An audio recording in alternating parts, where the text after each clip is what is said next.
This week we're back and we can answer some questions and some theories in previous episodes. To help answer these questions, I'm here with the ever lovely Freddie. How are you today, sir? Glorious. Glorious.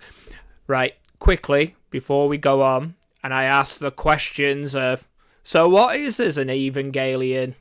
What is the meaning of the spirit? And why is Kaworu kind of cool? How do you feel about these three episodes? So I do like them. If I were to do the 3 episodes on a scale of 1 to 10, 7, about 7. 7. Is this the prelude to an episode tier list? Maybe. We'll rate all 26 episodes at the end of the series. How's that sound? Why not? I really like these episodes, but I do think... So I've told Freddie I've probably watched these episodes 3 or 4 times now. I opened Pandora's box when I watched one episode beyond. You do just I watched the whole series and I've watched the end of Evangelion. Yeah. I've never actually watched the movie. I've watched the series, but I've never watched the movie, so it's been an interesting view. Episode 24, I think, for the score, does a lot of the heavy lifting for me. That's not to say, talking about a lot of the things...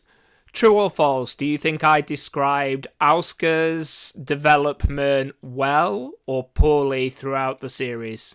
I'd say well. Given, again, you're viewing it from a different angle to me, I wouldn't be able to say it from your angle. But yeah, as like a first-time person, yeah, you have done a good job. Thank you. So in episode 22, we kind of see why Asuka is Asuka, how she got into the EVA system, and the newly formed need and trope of Evangelion for bad things to happen to mothers. Yeah. Do you think it answers your question of what is an Evangelion? Hang on, are they the same question? So, does the 3 episodes answer what is an EVA? I feel like it's already been answered. Okay. It goes into more depth about it. Yes. It's still, I guess it does sort of answer the idea of when you see the graveyard of EVAs, when... In episode 24. Yes, when you see the graveyard. Was it 23? I'm pretty sure it's 24. Yeah. Oh, no. No, it might actually be... No. Oh, no, this episode 22 is about Asuka, 23 is about Rei. Yeah. And 24 is the 5th children. It still doesn't quite answer a few... well, I suppose... Every time in the anime you've seen, say, like one of the EVAs have their head knocked off, which seems to happen fairly repeatedly. Twice for Shinji, once for Asuka. Yeah. It does answer why... they're recovering it. That's been previously answered in the fact that the armor is like a restraining mechanism. So maybe they're not recovering the biological aspect of it, but they're needing to recover the mechanical part of it. Yeah. Yeah, it still gets into a bit strange into, I suppose I could probably, if I sat down and were theory crafting about it for a few hours, I might be able to answer my own questions here. Things like, why do they need to run off? They need to be plugged in. Yeah. I don't need to be plugged in to run around. Sure, I need to eat food, but... we all know that either one likes a good meal.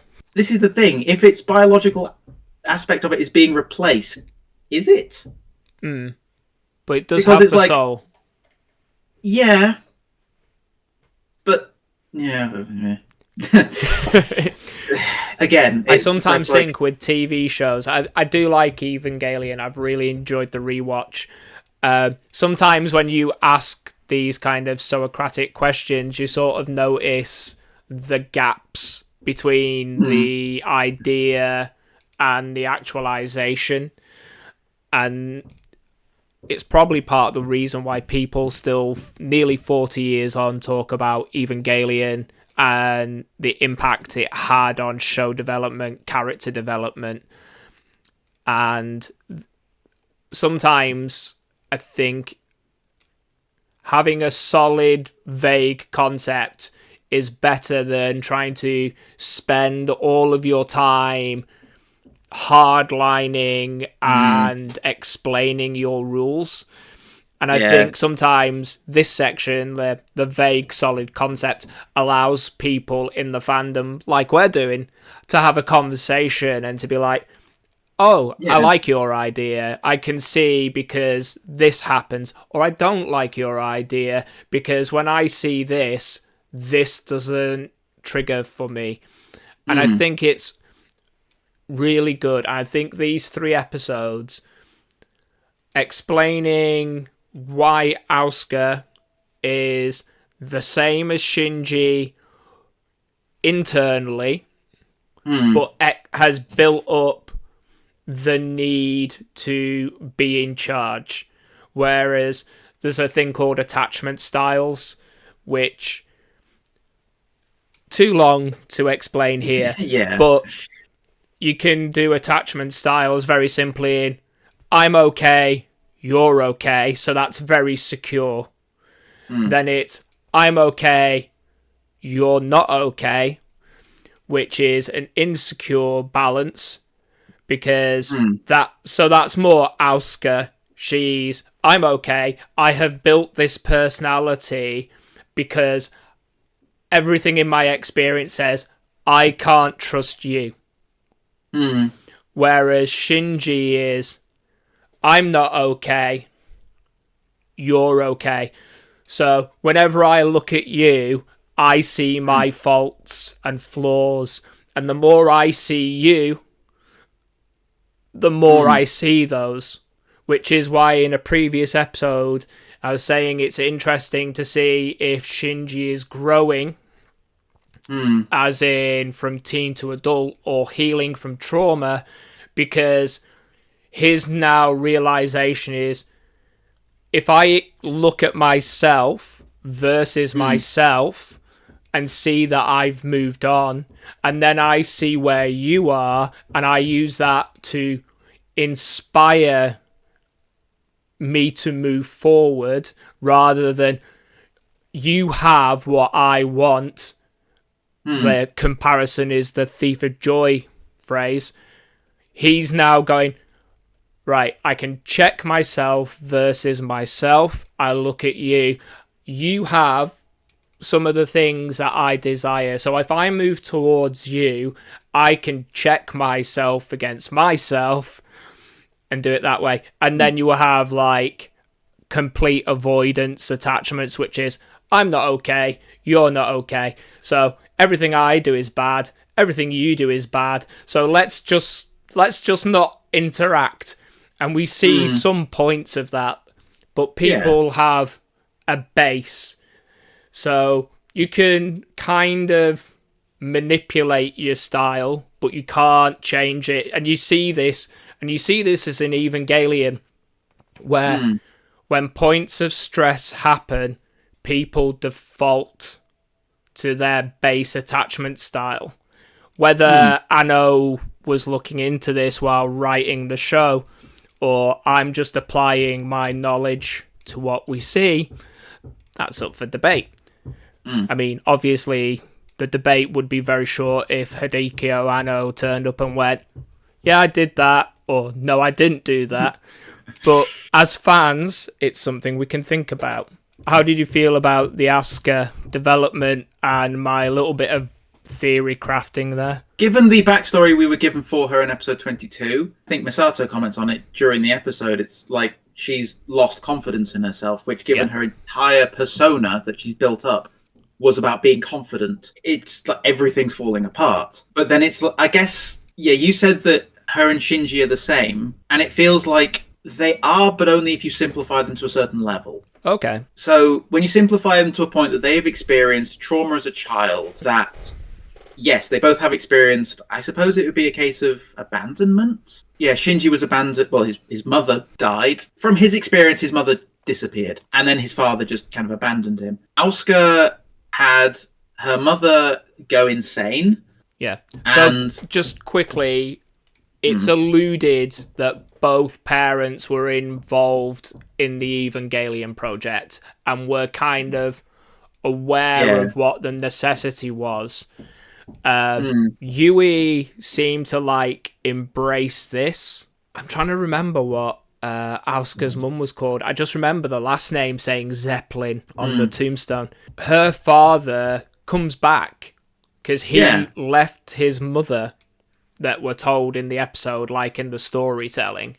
And he comes back and, you know, she has a new mum. Like, he tries to replace things. And then we get, like, the doll comparison and stories. And I'm pretty sure that the female voice we get is Retsuko's mum, Naoko. Are you saying same VA or same character? I think it's the same voice, which would to me imply the same character, which implies that I just need to quickly...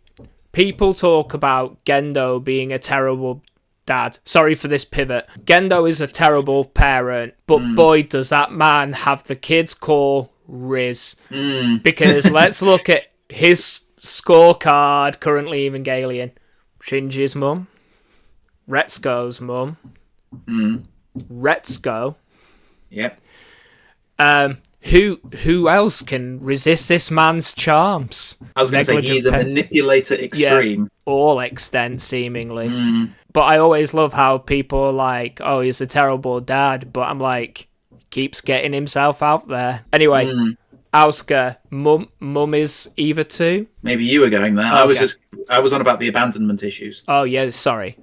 So yeah, her her abandonment and Shinji's abandonment. Yeah, same point, different things. Like Gendo sends him to a school. Her father comes back. She has a stepmom. She has as you say, the abandonment.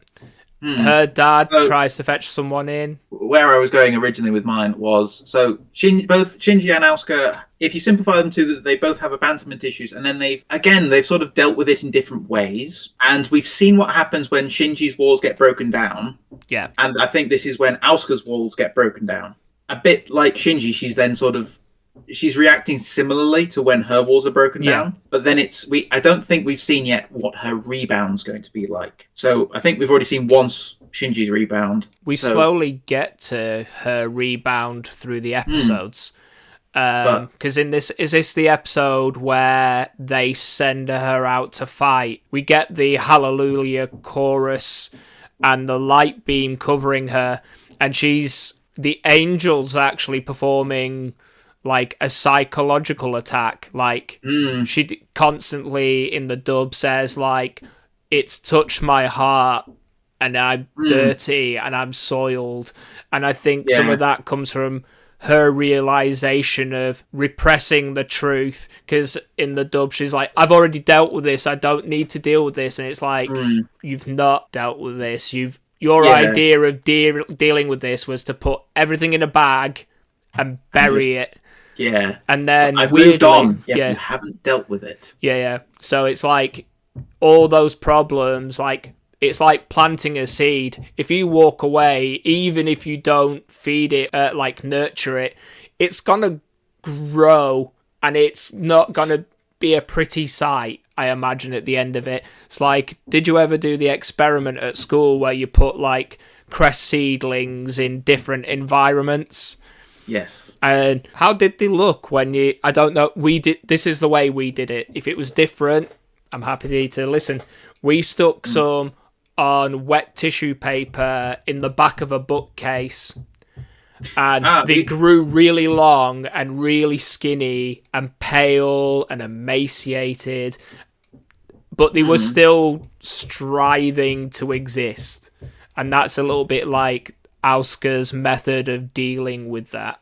Now she's under stress, it's cracked open through the soil. And I think the plant experiment we did must have been focusing on something quite different. I think ours was focused on germination, so I won't go into it because I don't think the comparison would be relevant. However, I can see what you're saying. However, I was taking away from it was, weirdly, it's like, I guess it's almost history repeating itself in like a, not exact way, but it's like Asuka has had abandonment issues, to which she's then bundled up these issues and abandoned her abandonment issues. And then it's like, oh, she's found a home, whether she's accepted it or not, but it's like, her abandonment issues have come back to bite her. You could say it's not quite a microcosm, but it's very same thing she's experienced from her trauma. And her traumatic response is to do what we would call a Shinji. She runs away, doesn't want to be connected. She does the kind of the reverse, where she runs away and tries to keep cutting things off, whereas Shinji runs away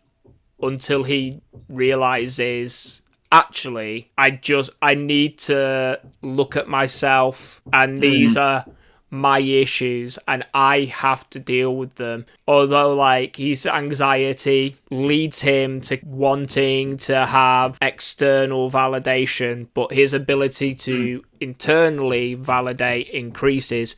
Whereas we've seen throughout the series, Asuka always needs that external validation. And even when she's challenged by him, her readings go down while his goes up. As we see through these 3 episodes, she can't even sync with the Eva. She even tells it off. She goes and stands in front of it. It's like, now listen here, you big idiot. If you do what I say, everything will be fine because I'm in charge. Whereas Shinji's like, if I do what you say and develop my skills, I can do those better, and then I can, it's like someone who plays a sport, and then if I practice what I was told at training, I will be a better player, opposed to the player who's like, I scored 6 goals in training, I don't need to practice. Yeah, I guess that's something that people experience in general, the idea that if you're born good at something, I'm a very good example of this because, so GCSEs should be, I guess, exams you have for an alternative. It's what we have when we're age 16 in the UK. Yes, so end of middle school, I think, sort of, an equivalent. I'm naturally I quite enjoyed school, so I enjoyed learning, and I kind of kept that.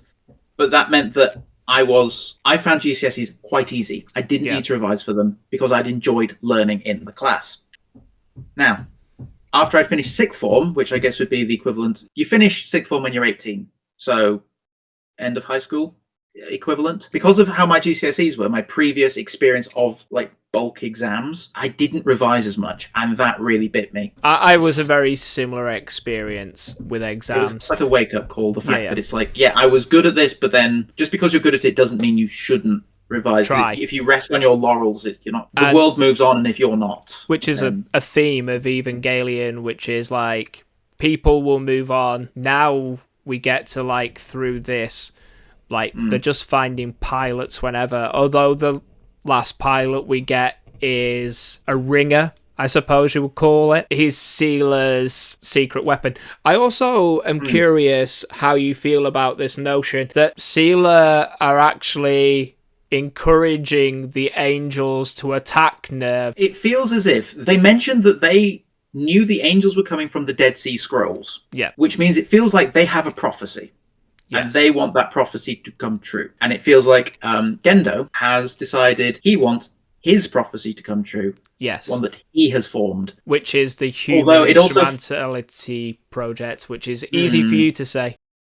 Yeah, the Human Instrumentality Project. Given it feels like he's been doing this since day dot. So in the flashback episode where you've got Gendo, before he met Yui, because SEELE mentioned then, but it feels like he's already on the, like, I need to worm my way into this, I have this plan, which then also means it feels like he's had advanced knowledge, which might be answered later. I have no idea.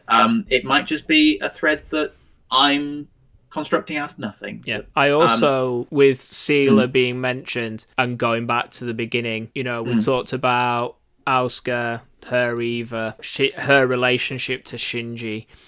But how do you feel about the raising of Rei within Nerve as part of maybe SEELE's prophetic reading? Because we got earlier on the importance of protecting Evil 1 now that its S2 drive has engaged, and Gendo being obsessed that Rei is very important. So we discover at the end of the episode, before we move on to the last 2, or midway through, Rei is a clone, as we posited earlier on in the series when we were talking about the clay golem. How do you feel about my Rei on Rei conversation earlier on? Like, when she goes in Shinji's plug, she can only sense Shinji, but when Shinji goes in her plug, we see all the Reis. Which is a bit of a strange thing, because the Rey that comes back after the self-destruction,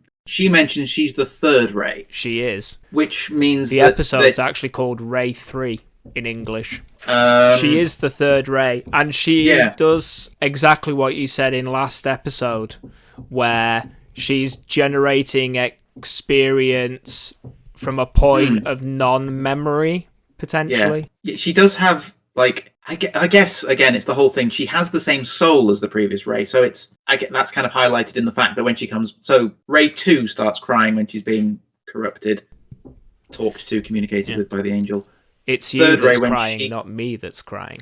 The third Rey, when she gets to her apartment, starts crying, which I kind of feel like that's meant to be pointing at, it's the same soul. But no memories with it. Yeah.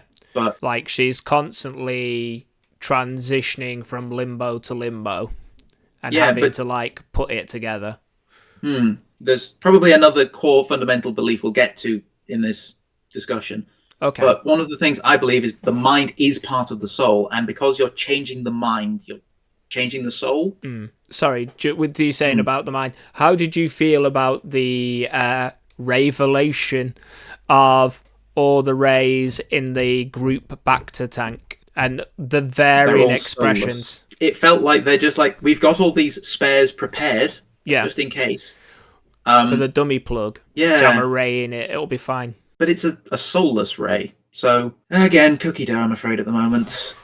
Well, perhaps that explains the purpose of all the testing, so they can try and copy the functionality of the pilots. It would seem to me that the Human Instrumentality Project is, to simplify it, the Rapture. They're going to try and bring... I think one of the SEELE guys goes on about the unification of the human race. And it sounds basically like you were saying they're running for the prophecy. And the prophecy sounds like everyone together in one location. Because someone says, can we put them in Evil One? So is Evil One just a huge flash stick for human souls at the time of the 90s? 1.2 billion people are probably not going to fit in that mech.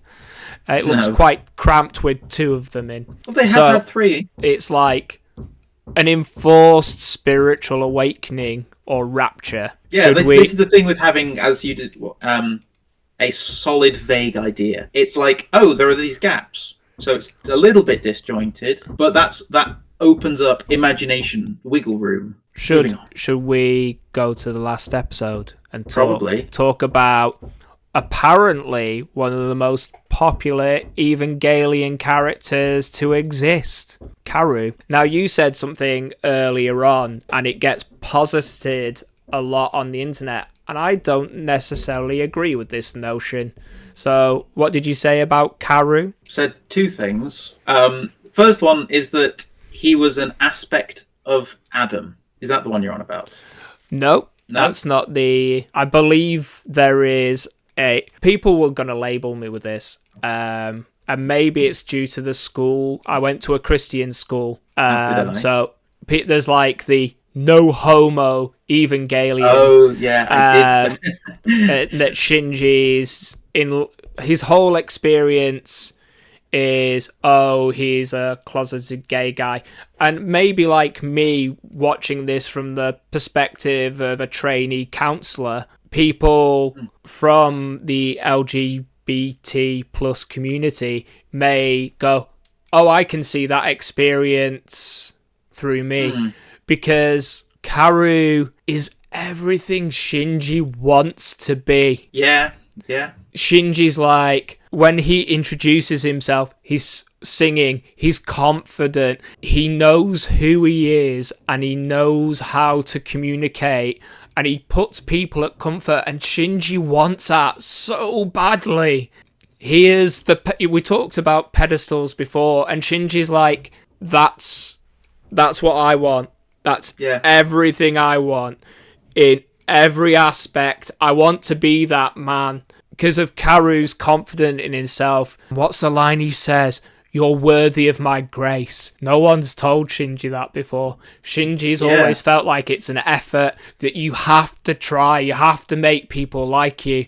And Kaworu goes, you just have to be you, and I will accept that. That's all I need. And then later on, people go like, oh, he touches his hand. It's clearly romantic. It's like, it's just someone who is so self-assured, knows who they are, has the confidence. However, if you feel that way, if you are a person who has those experiences, I agree with you. I can see from my perspective, and I can understand you see from yours. And it just adds to the conversation, which I think is great. I think it's also because of, it's designed to be this way, but there's a part where Misato tries to do the same thing and he recoils very severely. And then Kaworu does the same thing, Shinji doesn't. And yet we've seen points where Shinji kind of lusts after Rei and Asuka, but then things put him off. Also, he's like a teenager. Learning about yourself is complicated. Even ask Misato.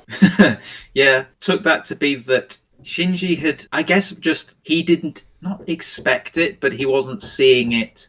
He was more confused by it. But I could very much see why people would leap to the idea that Kaworu's gay. Apparently there is some significance to the piece of music, and all the information for that has just like tumbled out of my brain. Apparently when he's humming it and he appears on the screen, the line in German is "the child appears at night" or something like that, and the child appears. How did you feel with the relationship and then his revelation to Shinji of like, actually I'm kind of here to destroy the world? We get quite an interesting knife fight. The revelation that he was there to destroy the world, he's been introduced this episode. It's like we've not had any real concrete things about him set. Because of how quickly Shinji connects with and attaches to Kaworu, it did make me wonder, is this like a time compression thing? Are they like taking this amount of time and just going, oh, we've only got this amount of episodes, so we've got to squish it all in? It made me question it, but then I'm like, with what's happening with Asuka, because she's run away, it was like, some of it shouldn't be squished. Some of it probably feels like it has been squished. And now you've got this, they can't simultaneously exist. So it's got to be one or the other. It's over several days because they do multiple tests, don't they? And he comments it's very fortunate that Eva 2 has hidden its soul so that he can manipulate it at will and without even getting in. How did you feel like his little like mini confrontation with Rei of like, we're the same. We're built the same. Again, we discussed this beforehand. I misinterpreted it, I suppose. The way I was taking it was it's like Rei was like the human recreation of him, whereas he was like, because again it feels like SEELE's doing their thing and this is Gendo's equivalent. So this goes back to another question we asked, is SEELE humans trying to contact angels? But I asked, and it happens multiple times over these episodes, of are the angels trying to contact us? And we discover that SEELE had already done this by creating Kaworu, because he is Adam in a human. Kaworu might be that human's original name that Adam has just adopted because he can manipulate the structure of the being, which then makes you wonder, whose Eva unit's got this guy's soul in it? Or was he one of the graveyard Evas? That's a little question that's popped into my brain. He is Adam. He says that he's Adam. Is it Tavaris is his angel name, that he says, I am blah blah, the fourth angel that has yet to visit. And he turns up to, father, son, self realization. It's like, oh, you're not Adam, you're Lilith. New legs, people, new legs. After we've not talked about the Spiria of Longinus being launched into space. Like, it's not important. No, might not even be relevant that it happens to enter a lunar orbit, and Kaworu goes on a thing about light moons and dark moons. So there's a lot of moon things, a lot of lunar things. There is. But maybe that's just not relevant. We'll see, I suppose. We'll find out. Hey-ho. The 2 moons crashed on Earth, and seemingly under the polar ice caps. Obviously, the cooling systems are really good. The CPU's running at the most efficient temperature because they've formed icebergs for continent. We could have talked about so much, and this podcast could have been about 4 hours.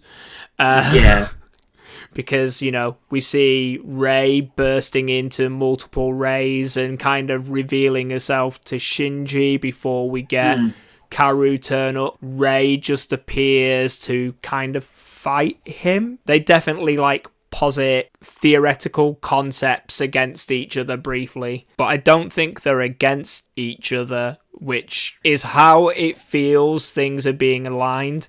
But I think they just run parallel. There's Adam, there's Lilith, and it's we see each other, we're aware of each other, and occasionally, maybe they're touching, but not one, and just moving in a parallel direction. One thing, I guess we didn't get to it naturally, so the thing that bugs me about episode 24, I guess it's a common trope, but episode 24 is really highlighting it. And it feels like a lot of things seem to be expressing a duality of things. I'm more of a person who believes things come in threes. So it seems to... the only thing I can sort of see that it's the Magi come in a 3. Yeah. So with Shinji, with Asuka, not so much with Rei, but you have the sort of... Again, it's a duality of things that are shown and things that are hidden.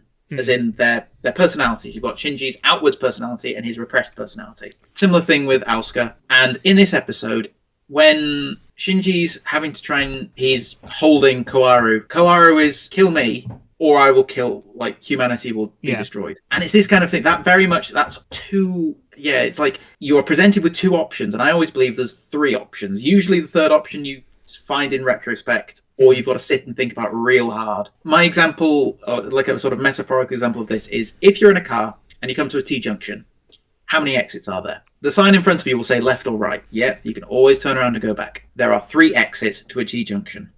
Yeah. I'm not saying you should do that as a driving tip. Don't just... Everyone loves an illegal U-turn. So it feels very much that he's just going to Shinji and saying, here are your 2 options. Pick. And then Shinji's just accepting that and going, well, these are my 2 options. There probably is a third. And it might take a different kind of strength, which is what I sort of believe Gendo's been doing. He's been presented the idea of the angel. I don't know whether the angels are coming to destroy humanity, because it doesn't seem like they are so far yet anyways. I think they're on a rescue mission, would be my description. Yeah, that would make a lot of sense. But it feels like you've got one side is trying to control and sort of ascend beyond angels, and then Gendo's sort of turned around and gone, but I could also do my way, which is a third option. With you talking about, I think this is where using the various methods of Evangelion caused the conversation, because we've talked about the duality, which is frequently a psychological concept. I will come back to this. Versus the triptych notion, which is frequently a religious notion. There's also the rule of thirds, which is a third of people are worse than you, a third of people are the same, and a third of people are above you. And you can travel those axes as needed. There is also the number 4 is quite important.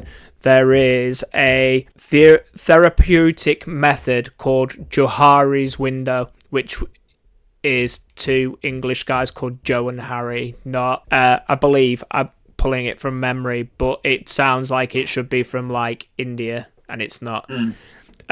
People who've watched action movies, you know what Johari's window is. You just haven't applied it to self. But I bet you, and when you hear this, you'll be like, oh yeah, I remember seeing a general in an action movie coming through and going, we got no unknowns, we got known unknowns, unknown knowns, and unknown unknowns, which is things that you see, things that others see and you see, things that others see that you don't see, and things that you don't see and they don't see. Which, when you become aware of those concepts, it affects the choice.